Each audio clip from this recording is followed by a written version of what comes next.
16 जनवरी 1681 रायगढ़ किला। किले में संभाजी महाराज के राज्याभिषेक की तैयारी चल रही है, जिसमें पंडित, दूसरे राज्य के राजा और अंग्रेज भी आमंत्रित हैं।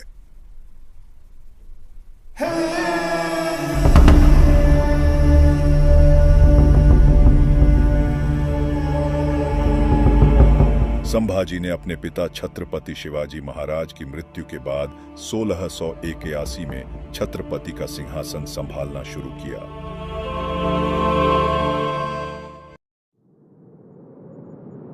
संभाजी को पता था कि मराठा साम्राज्य को विशाल मुगल साम्राज्य के खिलाफ लंबे संघर्ष का सामना करना पड़ेगा।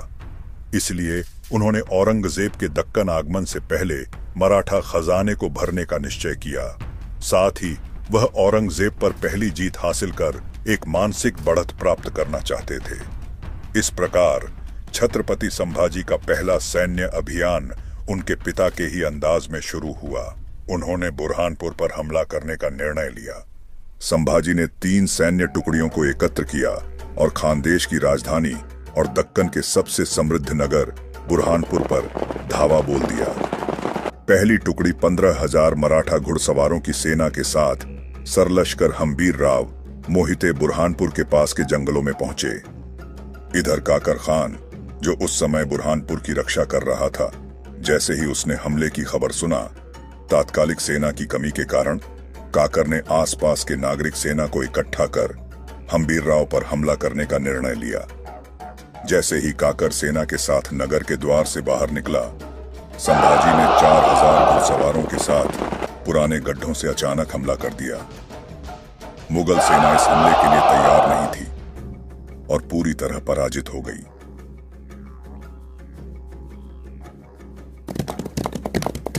फिर संभाजी ने 200 से 300 सैनिकों को मुख्य द्वार की सुरक्षा में छोड़ दिया और बुरहानपुर के सबसे समृद्ध इलाके बहादुरपुरा की ओर बढ़े। उन्होंने व्यापारियों के घरों को लूटना शुरू कर दिया, जिनका स्थान पहले से ही उनके जासूसों द्वारा चिह्नित था। जल्द ही हम्बीर राव की सेना भी संभाजी के साथ मिल गई और मराठा सेना ने पूरे शहर को लूटना शुरू कर दिया।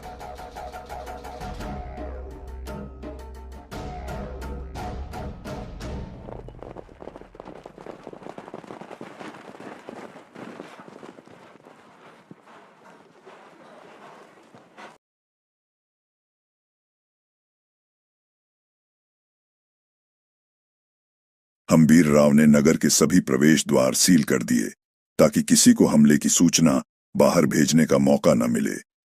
मराठों ने 3 दिनों तक लगातार नगर को लूटा। इस लूट से उन्हें लगभग 2 करोड़ रुपए की संपत्ति प्राप्त हुई। मराठों ने नगर के किले पर भी कब्जा कर लिया और काकर खान को बंदी बना लिया। बुरहानपुर की हार से मुगल सल्तनत को काफी हानि हुई। इस हार के बाद औरंगजेब ने दिल्ली छोड़कर तात्कालिक दक्षिण भारत में डेरा डाल दिया और कसम खाई कि जब तब वह संभाजी महाराज और मराठा साम्राज्य को खत्म नहीं कर देता, वो वापस दिल्ली नहीं जाएगा।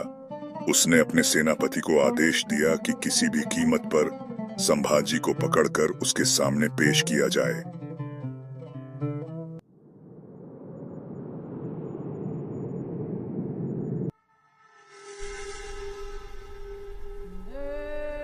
अब तो शंभा छत्रपति महाराजा बन गया। हमारे सपनों पर पानी फिर गया। अब राजा राम को राजा बनाने का सपना ही रह गया।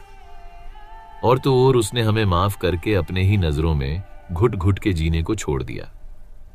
बड़े युद्ध तलवारों से नहीं, चालों से जीते जाते हैं, और मेरी इस बार की चाल संभाजी के किले की नींव हिला देगी। राजा तो हमारा राजा राम ही बनेगा। सुना है दक्कन में नए मेहमान आए हैं, शहजादे अकबर। अगर वो औरंगजेब का बेटा अकबर हमारे साथ मिल जाएं, तो फिर संभाजी को हराना मुश्किल नहीं है।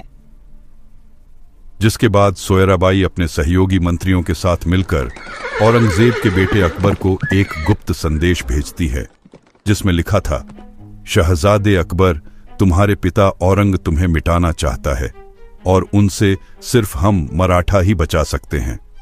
पर यह काम सांभा महाराज हरगिज नहीं करेंगे।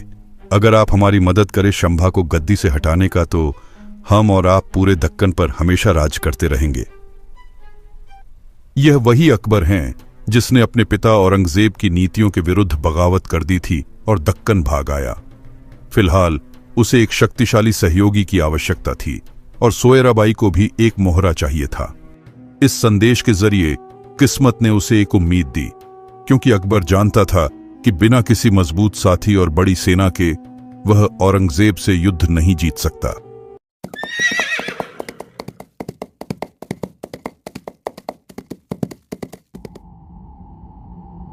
दरबारी संदेश लेकर आता है कि औरंग की औलाद अकबर उनसे अकेले मिलना चाहते हैं, जिसके लिए संभाजी तैयार हो जाते हैं।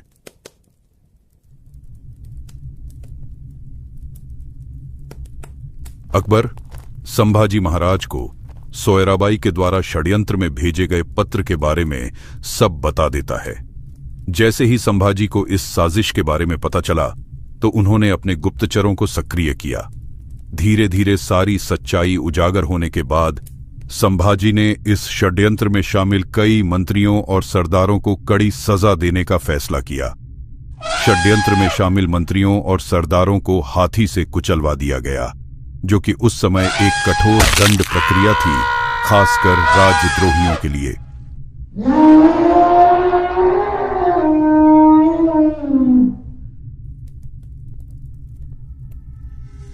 मेरी हर चाल तो नाकाम हो ही गई, साथ में किसी को मुंह दिखाने लायक भी नहीं रही।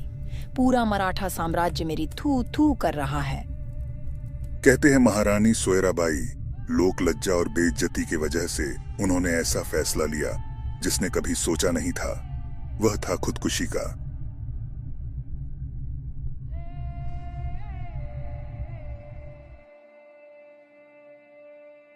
राजमाता सोयराबाई की मृत्यु के बाद संभाजी महाराज ने अपने शासनकाल में कई महत्वपूर्ण सैन्य और प्रशासनिक सुधार किए, जिससे मराठा साम्राज्य और अधिक शक्तिशाली हुआ।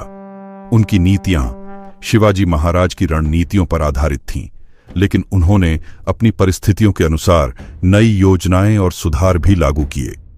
संभाजी महाराज के समय मराठा साम्राज्य को कई दुश्मनों से एक साथ लड़ना पड़ रहा था, मुगल, पुर्तगाली, सिद्दी और अंग्रेज।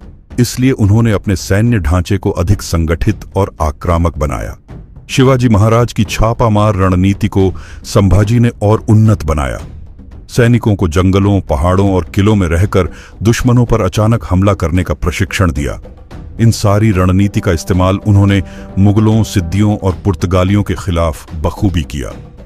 पुर्तगाली और सिद्दी लगातार समुद्री इलाकों में मराठों को चुनौती दे रहे थे। ये देखते हुए संभाजी महाराज ने मराठा नौसेना को भी मजबूत किया और कोंकण व गोवा के तटों पर अपनी पकड़ बनाई। सरदार कान्होजी आंग्रे को मराठा नौसेना की जिम्मेदारी दी गई, जिससे मुगलों और पुर्तगालियों के जहाजों को रोकने में मदद मिली।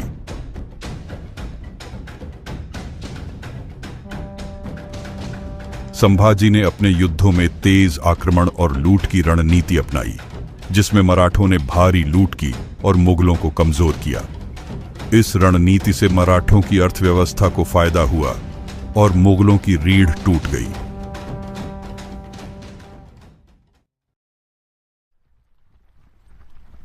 संभाजी ने घुड़सवार सेना की संख्या बढ़ाई और उन्हें बेहतर हथियारों से लैस किया। सैनिकों को दुश्मनों की नई तकनीकों और रणनीतियों से लड़ने के लिए प्रशिक्षित किया गया। धीरे धीरे संभाजी ने राज्य की सारी शक्तियां अपने नियंत्रण में रखीं, ताकि गद्दारी की घटनाएं दोबारा न हों। विश्वासपात्र और अनुभवी सरदारों को राज्य की मुख्य जिम्मेदारियां दी गईं। मुगलों के खिलाफ युद्ध के लिए धन की जरूरत थी, इसलिए राजस्व वसूली प्रणाली को मजबूत किया गया। किसानों से चौथ और सरदेशमुखी कर वसूला जाने लगा, जिससे मराठा सेना को आर्थिक मदद मिली। संभाजी महाराज ने अंग्रेजों, पुर्तगालियों और डच व्यापारियों से संबंध बनाए रखने की नीति अपनाई। उन्होंने अंग्रेजों के साथ सीधा युद्ध नहीं किया, लेकिन उन्हें मराठा हितों के खिलाफ काम करने से रोका। समय था 1683 का, जब गोवा की धरती पर एक नया सूरज उगने वाला था। पश्चिमी तट पर बढ़ते यूरोपीय प्रभाव को रोकना जरूरी था।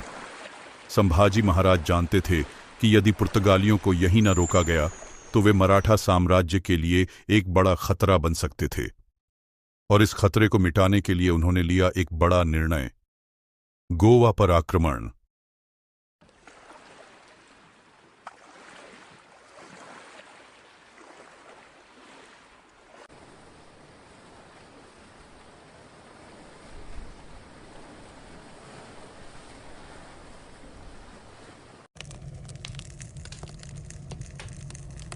गोवा का किला बस एक पत्थर का ढांचा नहीं, यह हमारी संप्रभुता की परीक्षा है। हम मराठा किसी के गुलाम नहीं हो सकते। आज हम इन्हें दिखा देंगे कि हमारी लहरें कितनी प्रचंड हो सकती हैं। तो बोलो, पार्वती पतय। हर हर महादेव।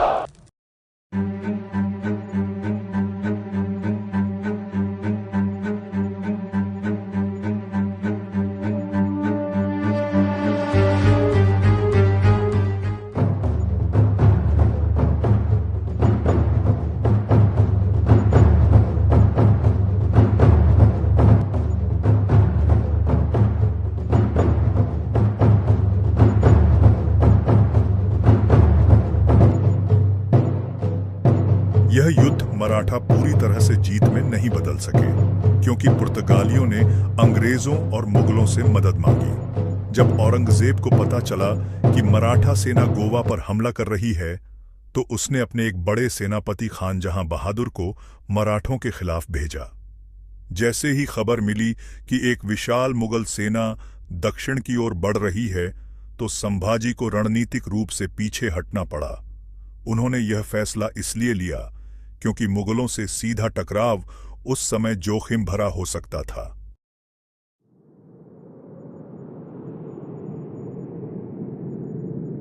राजे सिंधी कोंकण के लिए सबसे बड़ा खतरा है। जब तक यह किला है, वे समुद्री रास्तों से हमें कमजोर करते रहेंगे। कोई भी किला अभेद्य नहीं होता, बस सही वार करना होता है। यह लड़ाई केवल जंजीरा की नहीं, यह मराठा गौरव की लड़ाई है।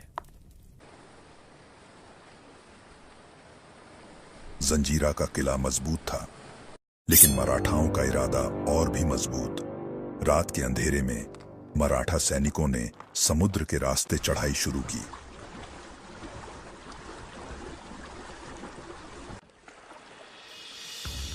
पर दुश्मन पहले से तैयार थे।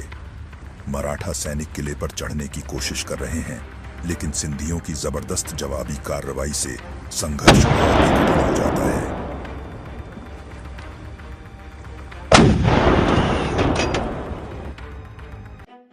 कुछ महीनों बाद जंजीरा किले के अंदर सिंधियों में असंतोष फैलने लगता है। भोजन और हथियारों की कमी से वे कमजोर पड़ने लगते हैं। संभाजी अपनी योजना में सफल हो रहे थे, लेकिन तभी मुगलों ने दक्षिण में हमला कर दिया, जिससे एक बार फिर मराठाओं को पीछे हटना पड़ा। 1686 में जंजीरा युद्ध के असफल होने के बाद संभाजी महाराज ने अपनी रणनीति बदली और अब उनका मुख्य लक्ष्य मुगल साम्राज्य को हराना था। इस समय औरंगजेब ने दक्षिण भारत पर अपना पूरा ध्यान केंद्रित कर लिया था और वह मराठाओं को पूरी तरह खत्म करना चाहता था। 1686 में औरंगजेब ने बीजापुर के आदिल शाही साम्राज्य पर हमला किया। बीजापुर किला, जो कभी छत्रपति शिवाजी महाराज का सहयोगी रह चुका था, अब कमजोर हो चुका था। संभाजी महाराज ने बीजापुर की मदद करने का प्रयास किया, लेकिन औरंगजेब की विशाल सेना ने आखिरकार बीजापुर को जीत लिया। अब बीजापुर के पतन के बाद मराठा साम्राज्य मुगलों के खिलाफ अकेला पड़ गया था। 1687 में औरंगजेब ने गोलकुंडा के कुतुबशाही साम्राज्य पर हमला किया। गोलकुंडा एक मजबूत राज्य था, लेकिन अंततः मुगल सेना ने इसे भी जीत लिया। इस युद्ध के बाद मराठाओं के लिए एक और संकट आ गया, क्योंकि अब दक्षिण में मुगलों का पूर्ण नियंत्रण बढ़ता ही जा रहा था। अब औरंगजेब का अगला लक्ष्य संभाजी महाराज और मराठा साम्राज्य था। संभाजी महाराज को एहसास हो गया कि अगर मराठाओं को बचाना है तो उन्हें अब और भी आक्रामक रणनीति अपनानी होगी। 1687 में संभाजी महाराज ने मुगलों की बढ़ती शक्ति को कमजोर करने के लिए विदर्भ के कई ठिकानों पर हमला करने की योजना बनाई। उन्होंने अपने सेनापतियों को अलग अलग दिशाओं में भेजा ताकि मुगल सेना को विभाजित किया जा सके। रायगढ़ से सेना निकलकर पहले चांदा की ओर बढ़ी, फिर आगे जाकर अमरावती और वर्धा में हमला किया। मराठा सैनिकों ने तेजी से हमले किए और कई मुगल चौकियों को नष्ट कर दिया।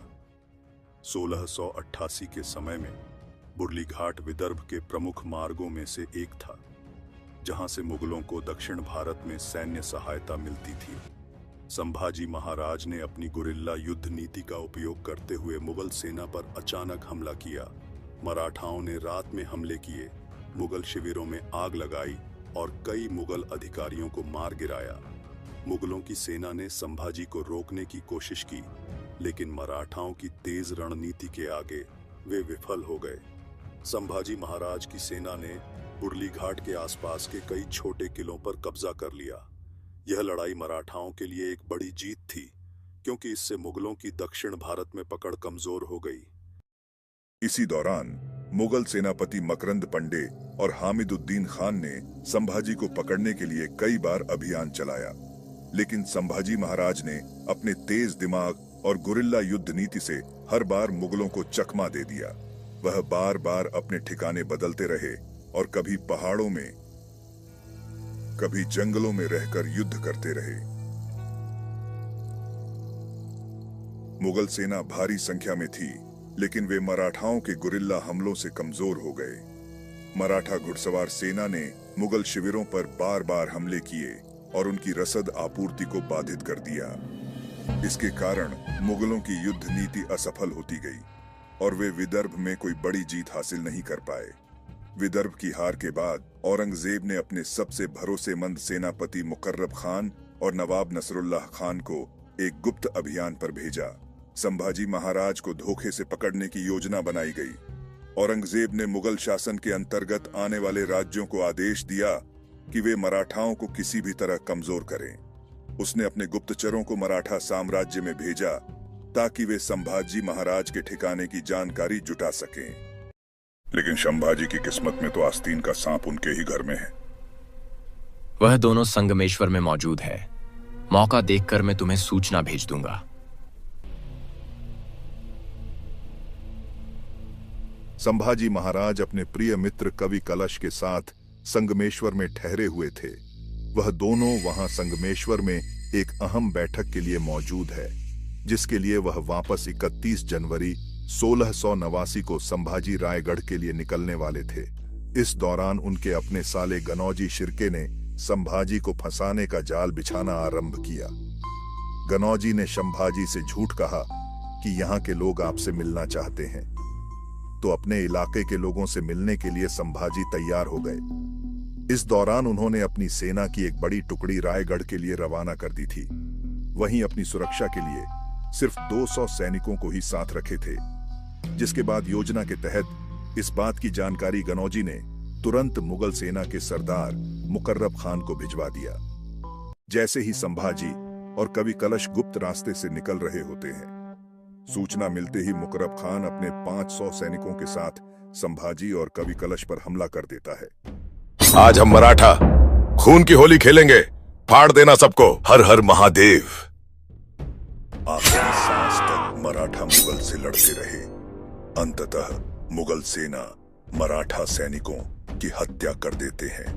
दुर्भाग्य से मुगल सेना ने छत्रपति संभाजी महाराज और कवि कलश को बंदी बनाने में सफल हो जाते हैं।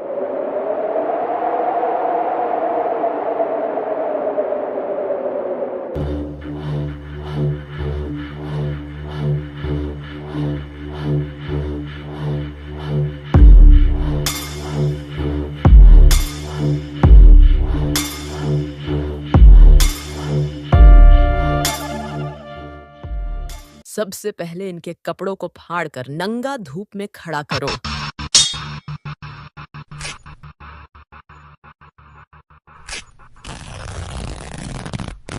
मुकर्रब खान, इन्हें लहूलुहान कर दो। दर्दनाक चीखें निकलनी चाहिए।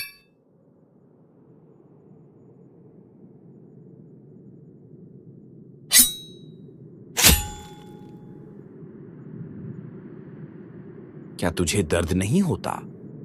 इसके साथी की जान ले लो। देखते हैं कैसे नहीं चीखेगा।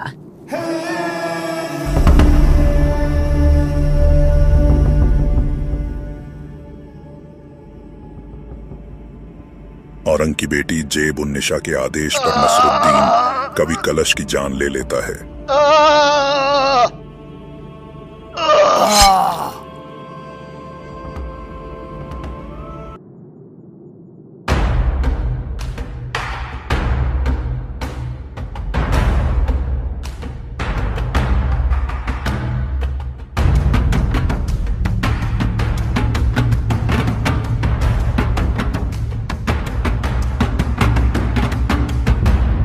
आखिरकार मेरी सालों की दुआ मुकम्मल हुई।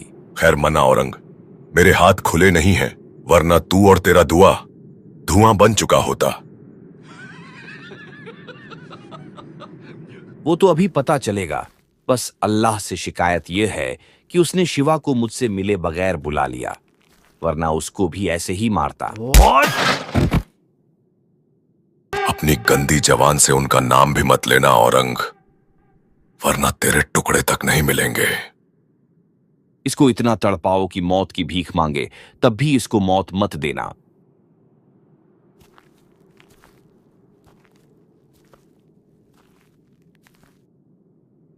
नसरुद्दीन खान, इसके उंगलियों से एक एक करके सारे नाखून खींच लो।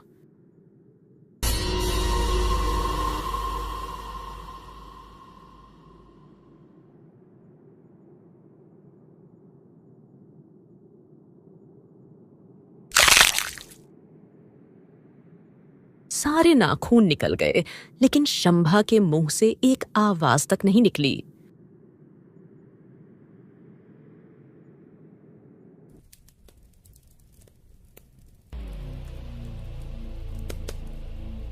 पांच दिन से उसको जानवरों की तरह दर्द दिया जा रहा है, पर एक आवाज तक उसने नहीं निकाली। औरंगजेब ने उसकी चीखें सुनने के लिए मुकर्रब खान को शंभाजी की आंखें फोड़ने का आदेश दिया।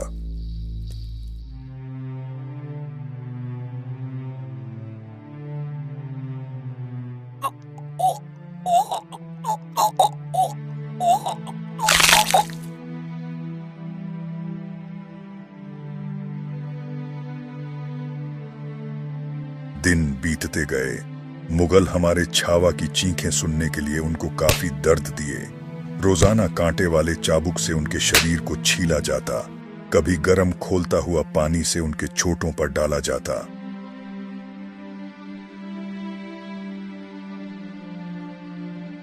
पत्थरों से उनके शरीर पर मारा जाता। दरिंदगी की सारी हदें मुगलों ने पार कर ली थीं।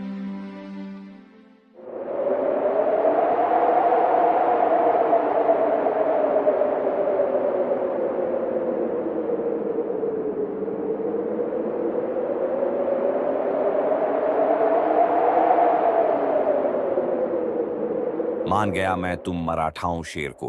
बहुत हिम्मत होती है तुम सब में। हार गया ये आलमगीर शंभा के सामने। तुम जीते कब थे? ये सब छोड़ो संभा, सुलह कर लो, मैं तुम्हें छोड़ दूंगा। बस शर्त ये है तुम इस्लाम कबूल कर लो, हमारी तरफ आ जाओ।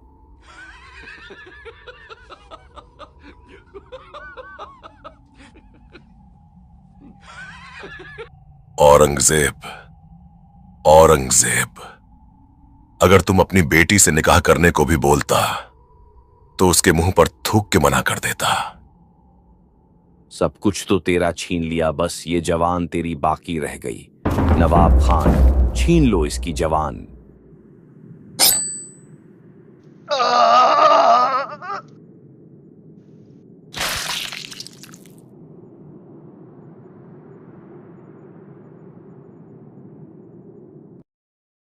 आखिरकार 39 दिन तक औरंगजेब का घमंड तोड़ने के बाद 11 मार्च 1689 को शंभाजी महाराज मां भवानी को प्राप्त हो गए।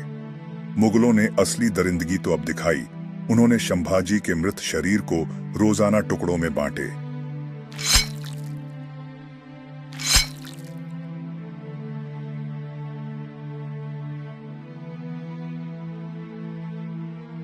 मन नहीं भरा तो उनका सिर धड़ से अलग करके पूरे शहर में घुमाया। अंत में उनके शव के टुकड़े को नदी में फेंक दिया। लेकिन पास के ग्रामवासियों ने महाराज के शरीर को एकत्रित करके उनका अंतिम संस्कार किया।